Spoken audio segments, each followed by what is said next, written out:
അവനും തിരുകുമാരനും 1000 നന്ദി പറയുന്നു. എൻ്റെ പേര് ഗീതു, ഞാൻ അങ്കമാലിയിൽ നിന്ന് വരുന്നു.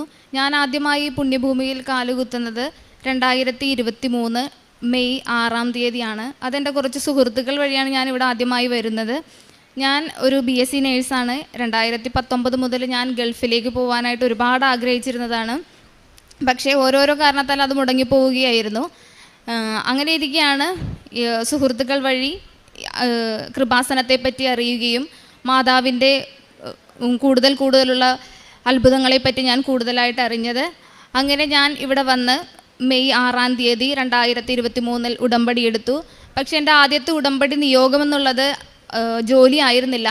അതിന് പ്രധാനമായിട്ട് എനിക്ക് എഡ്യൂക്കേഷണൽ ലോൺ 9 വർഷമായിട്ടും ഞാൻ അടയ്ക്കാതെ ഇരുന്ന് വലിയൊരു ഹ്യൂജ് എമൗണ്ടാണ് അതിന് വന്നിരുന്നത്. അതായിരുന്നു എന്നെ അലട്ടിയിരുന്ന പ്രധാന പ്രശ്നം. ഞാൻ ആദ്യത്തെ നിയോഗമെന്ന് എഴുതിയത് ആ ഒരു ലോൺ എമൗണ്ട് എത്രയും പെട്ടെന്ന് അടച്ചു തീരുക അതായിരുന്നു. രണ്ടാമതായിട്ട് ഞാൻ എഴുതിയതാണ് എൻ്റെ എക്കാലത്തെയും സ്വപ്നമായ ഗൾഫിലേക്കുള്ള ജോലിക്കായിട്ടുള്ള നേഴ്സായിട്ട് ഗൾഫിലേക്ക് ജോലിക്ക് പോവുക എന്നുള്ളത്. അങ്ങനെ ഞാനിവിടെ വന്ന് മെയ്യിൽ ഉടമ്പടി എടുത്തു. ജൂൺ 4-ാം തീയതി ഒരു ഒമാൻ MOH എൻ്റെ ശ്രദ്ധയിൽപ്പെടുകയും ഞാൻ അതിന് അപ്ലൈ ചെയ്യുകയും ചെയ്തു. ജൂൺ 4-ാം തീയതി തന്നെ ഞാൻ 2 ദിവസത്തെ പ്രാക്ടീസ് മാത്രമേ എനിക്കുണ്ടായിരുന്നുള്ളൂ. ഞാൻ അമ്മ മാതാവിനെയും തിരുകുമാരനെയും മുറുകെ പിടിച്ചു. ഉടമ്പടി തൈലം നെറ്റിയിൽ പുരട്ടി. പിന്നെ മാതാവിൻ്റെ ഇവിടുന്ന് ഉടമ്പടി കാശുരൂപം കയ്യിൽ കരുതിയിരുന്നു. അതുമായിട്ടാണ് ഞാൻ എക്സാം ഹാളിൽ ചെന്നത്. എക്സാം ഡയറക്റ്റ് ഇൻ്റർവ്യൂ ആയിരുന്നു. മിനിസ്ട്രിയുടെ അണ്ടറിലുള്ള ഡയറക്റ്റ് ഇൻ്റർവ്യൂ. ഞാൻ അങ്ങനെ ഇൻ്റർവ്യൂ അറ്റൻഡ് ചെയ്തു നല്ല രീതിയിൽ തന്നെ. ഉച്ചയ്ക്ക് ശേഷം അവർ സെലക്ട് ആവുകയും മെസ്സേജ് വരികയും ചെയ്തു. അതിനുശേഷം ഞാൻ ഇവിടെ വന്ന് അമ്മ മാതാവിനോടും തിരുകുമാരനോടും 1000 നന്ദി പറഞ്ഞു. അങ്ങനെ പ്രോസസ്സിങ് നടന്നുകൊണ്ടിരിക്കുകയാണ്. പ്രോസസ്സിങ്ങിൻ്റെ അവസാനം ലാസ്റ്റ് ഘട്ടം എന്നുള്ള നിലയിൽ മെഡിക്കലിനായിട്ട് അപ്പോയിൻമെൻറ്റ് എനിക്ക് കിട്ടി. അങ്ങനെ ഞാൻ മെഡിക്കലിൻ്റെ അപ്പോയിൻമെൻറ്റ് കിട്ടിയ ആ ദിവസം ഞാൻ മെഡിക്കലിനായി ചെന്നു. മെഡിക്കലൊക്കെ കഴിഞ്ഞു. ഞാൻ എല്ലാവരെയും പോലെ തന്നെ ഫിറ്റ്നസ് റിപ്പോർട്ടിനായിട്ട് വെയിറ്റ് ചെയ്യുമ്പോഴാണ് ആ ഡോക്ടർ എന്നോട് പറയുന്നത് എക്സ്റേയിൽ പാച്ചസ് ഉണ്ട്. ഇപ്പോൾ ഈ ഒരു നിലയിൽ ഉള്ള എക്സ്റേ കണ്ടിട്ട് അവർക്ക് ഫിറ്റ്നസ് തരാൻ പറ്റില്ല എന്ന് പറയുന്നത്. അതെന്നെ ഏറെ സങ്കടകരമാക്കി. ഞാൻ മാതാവിനോട് പറഞ്ഞു, മാതാവേ, ഞാൻ ഇത്രയൊക്കെ പ്രാർത്ഥിച്ചിട്ടും എനിക്ക് എന്തുകൊണ്ടാണ് ഇങ്ങനെ ഒരു വിധി തന്നത്? പക്ഷേ ഞാൻ പിന്നെയും മാതാവിനെ മുറുകെ പിടിച്ചു. മാതാവിനോട് ഞാൻ പ്രാർത്ഥിച്ചു. മാതാവിൻ്റെ മുമ്പിൽ എന്തെങ്കിലും ഇതിനേക്കാളും വലിയൊരു എന്തെങ്കിലും ഒരു പദ്ധതി ഉണ്ടാവും, അതുകൊണ്ടായിരിക്കാം എനിക്ക് ഇങ്ങനെ തന്നതെന്ന്. ഞാനും എല്ലായ്പ്പോഴും എല്ലാ മാസവും വരും. അതുപോലെ തന്നെ ഇവിടെ വന്ന് തുടർന്ന് പ്രാർത്ഥിച്ചു കൊണ്ടിരുന്നു. 2 നേരവും ഞാൻ നന്നായി പ്രാർത്ഥിക്കും. അച്ഛൻ്റെ ഉടമ്പടി ധ്യാനം എല്ലാ ചൊവ്വാഴ്ചകളിലും മുടങ്ങാതെ ധ്യാനം കേൾക്കാറുണ്ട്, ഷെയർ ചെയ്യാറുണ്ട്. അങ്ങനെ ഏജൻസിയിൽ നിന്നും എനിക്കൊരു കോൾ വന്നു 2ാമതും മെഡിക്കൽ അറ്റൻഡ് ചെയ്യാൻ. അങ്ങനെ ഞാൻ ഒരുപാട് പ്രാർത്ഥിച്ചിട്ടാണ് അന്നും പോയത്. ഉടമ്പടി തൈലമൊക്കെ പുരട്ടി പോയി. പക്ഷേ അന്നും എനിക്ക് ഫിറ്റ്നസ് കിട്ടിയില്ലായിരുന്നു. അങ്ങനെ ഞാൻ വളരെ സങ്കടപ്പെട്ട് ഇനിയിപ്പോൾ അതൊന്നും വേണ്ട, നാട്ടിൽ തന്നെ എവിടെയെങ്കിലും ഹോസ്പിറ്റലിൽ ജോലി ചെയ്യാം അങ്ങനെയൊക്കെ വിചാരിച്ചിരിക്കുമ്പോഴാണ് അവർ 3ാമതും എന്നെ വിളിക്കുന്നത്. ഒരു പ്രാവശ്യവും കൂടി മെഡിക്കൽ അറ്റൻഡ് ചെയ്ത് നോക്ക്, അപ്പോൾ ഫിറ്റ്നസ് കിട്ടും എന്ന് ഏജൻസി പറഞ്ഞതിൽ ഞാൻ മാതാവിനെയും പരിശുദ്ധ അമ്മയെയും തിരുകുമാരനെയും മുറുകെ പിടിച്ച് അന്നത്തെ ദിവസം അമ്മയും കൂട്ടിയിട്ടാണ് ഞാൻ അറ്റൻഡ് ചെയ്യാനായിട്ട് പോയത്. അന്നത്തെ ദിവസം ഞാൻ എക്സ്റേക്ക് മുന്നേ ഉടമ്പടി തൈലം എൻ്റെ നെഞ്ചിൽ കുരിശ് വരച്ചു. മാതാവിനോടുള്ള പ്രാർത്ഥന എത്ര പ്രാവശ്യമാണ് ചൊല്ലിയതെന്ന് എനിക്കറിയില്ല. ഞാൻ പക്ഷേ കൊന്തയും കൈ പിടിച്ച് ഒരുപാട് എക്സ്റേ കഴിഞ്ഞിട്ടാണെങ്കിലും റിപ്പോർട്ട് വെയിറ്റ് ചെയ്യുന്ന സമയത്താണെങ്കിലും ഞാൻ ഒരുപാട് പ്രാർത്ഥിച്ചു. അതിൻ്റെ ഫലമായിട്ട് എനിക്ക് വൈകുന്നേരം ഒരു 4 മണിയോടുകൂടി എനിക്ക് വാട്സപ്പിൽ ഫിറ്റ്നസ് സർട്ടിഫിക്കറ്റ് കിട്ടുകയും ഞാനത് ഏജൻസിക്ക് കൊടുക്കുകയും ചെയ്തു. അങ്ങനെ ഡിസംബർ 25 ഞാൻ അമ്മയോട് പറഞ്ഞിരുന്നു, യേശുവിനോട് ഞാൻ പറഞ്ഞിരുന്നു, എനിക്ക് ഡിസംബർ 25 ക്രിസ്മസിൻ്റെ അന്ന് എനിക്കൊരു ഗിഫ്റ്റായിട്ട്, എനിക്ക് ആരും ഇതുവരെ ഗിഫ്റ്റൊന്നും തന്നിട്ടില്ല ക്രിസ്മസ് ആയിട്ട്. അപ്പോൾ പക്ഷേ എനിക്ക് അമ്മ മാതാവ് എനിക്കൊരു ഗിഫ്റ്റ് തരണം, അന്ന് തന്നെ എനിക്ക് വിസയും ടിക്കറ്റും അന്ന് തന്നെ വേണമെന്ന് ഞാൻ മാതാവിനോട് വാശി പിടിച്ചു. 2 നേരവും ഞാൻ പ്രാർത്ഥിച്ച് കരയുമായിരുന്നു. അങ്ങനെ ദിവസം ഉച്ചയ്ക്ക് ഏജൻസിയിൽ നിന്നൊരു മെസ്സേജ് വന്നു, എൻ്റെ ടിക്കറ്റ് ജനുവരി 24 ടിക്കറ്റും വിസയും വന്നു എന്ന് പറഞ്ഞ്.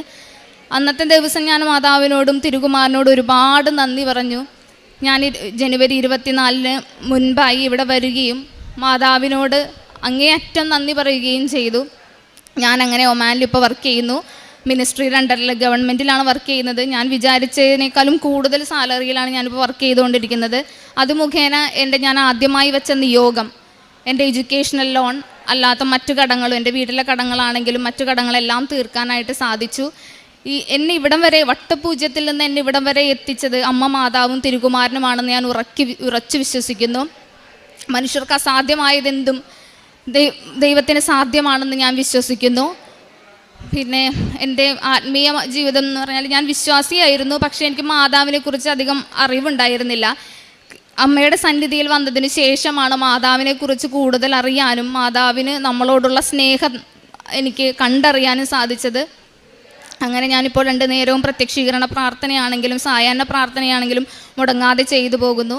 കാരുണ്യ പ്രവർത്തികൾ എന്ന് പറയുമ്പോൾ ഞാൻ ഒമാനിലേക്ക് പോകുന്നതിന് മുൻപായിട്ടാണെങ്കിലും എൻ്റെ വീടിനടുത്ത് ഒരു ഓൾഡ് ഏജ് ഹോം ഉണ്ട്, നിർമ്മല ഭവൻ എന്നാണ് അതിൻ്റെ പേര്. അവിടുത്തെ അമ്മമാരെ രാവിലെ പോയി അവർക്ക് വേണ്ട കാര്യങ്ങൾ ചെയ്തു കൊടുക്കുക, കുളിപ്പിക്കുക, അല്ലാതെ ബ്രേക്ക്ഫാസ്റ്റ് കൊടുക്കുക, അങ്ങനെയൊക്കെ ചെയ്യുമായിരുന്നു. പിന്നെ എന്നാൽ കഴിയും വിധം 10 പേർക്കോ 15 പേർക്കോ ഫുഡ് കൊടുക്കുകയും എന്നാൽ കഴിയും വിധം ഞാൻ ഇപ്പോഴും ഓരോരുത്തരെ സഹായിച്ചു കൊണ്ടിരിക്കുന്നു. എനിക്ക് ഇത്രയും അനുഭവങ്ങൾ തന്ന, നല്ല അനുഭവങ്ങൾ തന്ന അമ്മ മാതാവിനും തിരുകുമാരനും 1000 നന്ദി പറയുന്നു. മിക്ക പ്രവാചകന്റെ പുസ്തകം 7-ാം അധ്യായം 7-ാം തിരുവചനം.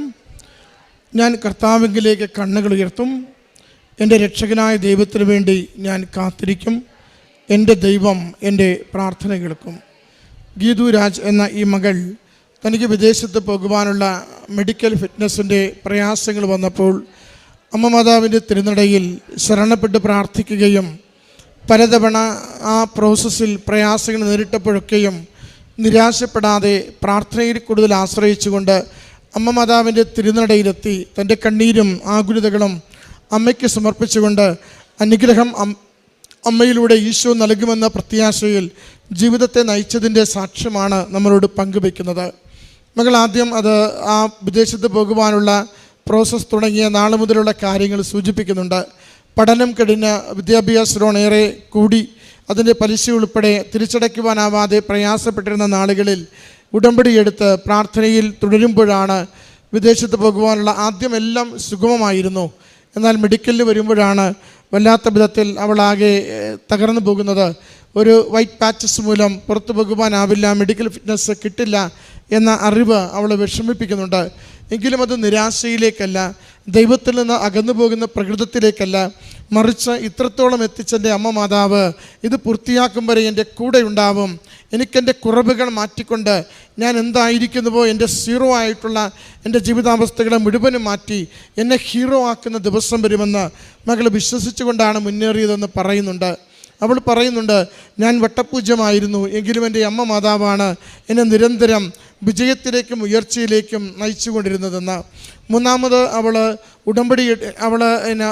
എക്സ്റേ എടുക്കുവാൻ മെഡിക്കലിന് പോകുമ്പോൾ അവർ ചെയ്ത കാര്യങ്ങൾ പറയുന്നുണ്ട്.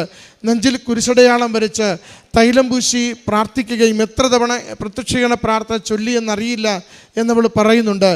ജപമാല ചൊല്ലിയത് എത്ര നേരമെന്നറിയില്ല എന്നവൾ പറയുന്നുണ്ട്. എണ്ണത്തിനേക്കാൾ ഉപരിയായി കൂടുതലുള്ള ആശ്രയത്വത്തെയാണ് അവൾ അതിലൂടെ നമുക്ക് വെളിവാക്കി തരുന്നത്. അമ്മയ്ക്ക് മാത്രമേ എനിക്കിത് അനുവദിച്ചു തരുവാൻ സാധിക്കൂ. ലോകം മുഴുവൻ എതിരായാലും എൻ്റെ ശരീരപ്രകൃതിയിൽ എന്തെങ്കിലും കുഴപ്പങ്ങളുണ്ടെങ്കിലും അതെല്ലാം എനിക്ക് ആരോഗ്യമുള്ളതാക്കി തന്നുകൊണ്ട് വിദേശത്ത് പോകുവാനും എൻ്റെ കുടുംബത്തിന് പരിപാലനയാകുവാനും എന്നെ സഹായിക്കുവാൻ പരിശുദ്ധമയ്ക്ക് മാത്രമേ സാധിക്കൂവെന്ന അവളുടെ ശരണപ്പെടുന്ന മനസ്സിൻ്റെ വിശ്വാസമാണ് അവൾ ആ മെഡിക്കൽ എടുക്കുന്ന 3-ാമത്തെ തവണ മുഴുവനും അവൾ അർപ്പിക്കുന്നതെന്ന് സാക്ഷ്യപ്പെടുത്തുന്നുണ്ട്. അതാണ് അവൾക്ക് മെഡിക്കൽ ഫിറ്റ്നസ് കിട്ടുകയും വിദേശത്ത് പോകുവാനും കടബാധ്യതകൾ മാറ്റുവാനും ഇന്ന് സുരക്ഷിതമായ രീതിയിൽ ജീവിതത്തെ മുന്നോട്ട് നയിക്കുവാൻ അവൾക്ക് എല്ലാ വഴികളും തുറന്നു കൊടുക്കുന്നത്. മകളുടെ പ്രാർത്ഥനകൾ അനുഗ്രഹിക്കപ്പെട്ടതിനെ നന്ദി പറയുന്നു. മകളുടെ ജീവിതം ഭദ്രമാക്കിയതിനെ നന്ദി പറയുന്നു. മകൾക്ക് കൂടുതൽ വിശ്വാസത്തിന് ആഴം കൊടുത്തുകൊണ്ട് കൂടുതൽ അമ്മ മാതാവിൽ ശരണപ്പെട്ട് ദൈവവിശ്വാസത്തിൽ ആഴപ്പെട്ട് നന്മ പ്രവൃത്തികൾ ചെയ്തുകൊണ്ട് ജീവിതത്തെ ഒരു സാക്ഷ്യമാക്കി മറ്റുള്ളവർക്ക് നൽകുവാൻ മകൾക്ക് ലഭിച്ച അവസരങ്ങൾക്ക് മകൾ നന്ദി പറയുകയാണ്. പ്രിയമുള്ളവരെ, നമുക്ക് താൽക്കാലികമായി നേരിടുന്ന പരാജയങ്ങൾ, പ്രാർത്ഥിച്ചാൽ ഉടനെ ലഭിക്കാത്ത കാര്യങ്ങളെക്കുറിച്ച് നിരാശപ്പെട്ടു പോകുന്ന മനസ്സ്, അതൊക്കെ തിരുത്തുവാനാണ് മകളുടെ സാക്ഷ്യം നമ്മളോട് പറയുന്നത്. പരിശ്രമിച്ചു കൊണ്ടിരിക്കണം, അമ്മയിൽ ആശ്രയിച്ചു കൊണ്ടിരിക്കണം. ഓരോ തവണ ഉടമ്പടി പുതുക്കുമ്പോഴും, ഓരോ തവണ അമ്മ മാതാവിൻ്റെ ആലയത്തിലെത്തി അമ്മയുടെ തിരുമുഖം കണ്ടുകൊണ്ട് കണ്ണീരോടുകൂടി നമ്മുടെ നിയോഗങ്ങളെ സമർപ്പിക്കുമ്പോഴും പ്രത്യാശയോടെ പറയണം, എൻ്റെ സമയം അത് പൂർണ്ണമാകുമ്പോൾ, അതിൻ്റെ യഥാർത്ഥ സമയം അനുഗ്രഹത്തിൻ്റെ നിമിഷമെത്തുമ്പോൾ കൂടുതൽ എനിക്ക് നന്മകൾ വരുന്നതിന് വേണ്ടി അമ്മ മാതാവ് എനിക്ക് ഇടപെടുക തന്നെ ചെയ്യുമെന്ന്. ഓരോരുത്തരും ഈ അൾത്താരയിൽ പറയുന്ന സാക്ഷ്യത്തിന് ദൈവത്തിൻ്റെ സമയത്തിൽ അവിടുന്ന് അനുഗ്രഹിക്കുന്നതിൻ്റെ അനുഭവങ്ങളാണ് സാക്ഷ്യപ്പെടുത്തുക. അതുകൊണ്ട് ജീവിത ആവശ്യങ്ങൾ വേഗത്തിൽ നിറവേറ്റപ്പെട്ടില്ല, 1, 2, 3 തവണ ഉടമ്പടിയിൽ വെച്ചിട്ടും നിറവേറ്റപ്പെട്ടില്ല എന്ന് കരുതി നിരാശരാവാതെ കൂടുതൽ പ്രത്യാശയിൽ അമ്മയിൽ ആശ്രയിച്ച് ജീവിക്കുവാൻ നമുക്ക് പരിശ്രമിക്കാം. നമ്മൾ എത്രത്തോളം ഹൃദയത്തെ ശുദ്ധീകരിക്കുന്നുവോ, ആത്മാവിനെ ശുദ്ധീകരിക്കുന്നുവോ, ദൈവത്തിങ്കിലേക്ക് പ്രാർത്ഥന കൊണ്ട് നിരന്തരം അമ്മ മാതാവിൻ്റെ സന്നിധിയിൽ നമ്മുടെ ജീവിതത്തെ സമർപ്പിക്കുന്നുവോ, അത് എപ്പോഴും ദൈവാനുഗ്രഹത്തിനുള്ള പുതിയ വാതിലുകൾ നമുക്ക് തുറന്നു തരും. നമ്മൾ അനുഭവിക്കുന്ന ക്ലേശങ്ങളിൽ നിന്ന്, രോഗങ്ങളിൽ നിന്ന്, തടസ്സങ്ങളിൽ നിന്ന് നമ്മളെ മാറ്റിക്കൊണ്ട് മുന്നോട്ട് പോകുവാൻ നമ്മളെ സഹായിച്ചു കൊണ്ടിരിക്കും. സമയച്ചുരുക്കത്തിൻ്റെ അമ്മ, അസാധ്യ കാര്യങ്ങൾ സാധ്യമാക്കി തരുന്ന അമ്മ, നമ്മുടെ ജീവിതഭാരങ്ങളെ ലഘൂകരിച്ച് തരുന്ന അമ്മ, തിരുക്കുമാരനോട് പറഞ്ഞ് എന്താണോ നമുക്ക് അനുയോജ്യമായിട്ടുള്ളത്, അനുഗ്രഹമായിട്ടുള്ളത്, അത് നേടിത്തരുവാൻ എപ്പോഴും കൂടെ വരിക തന്നെ ചെയ്യും. ഈ മകൾക്ക് ലഭിച്ച ദൈവാനുഗ്രഹങ്ങൾക്ക് അമ്മ മാതാവിനും തിരുക്കുമാരനും നന്ദി പറഞ്ഞുകൊണ്ട് കരഘോഷത്തോടു കൂടി ഈ സാക്ഷ്യം നമുക്ക് സമർപ്പിക്കാം.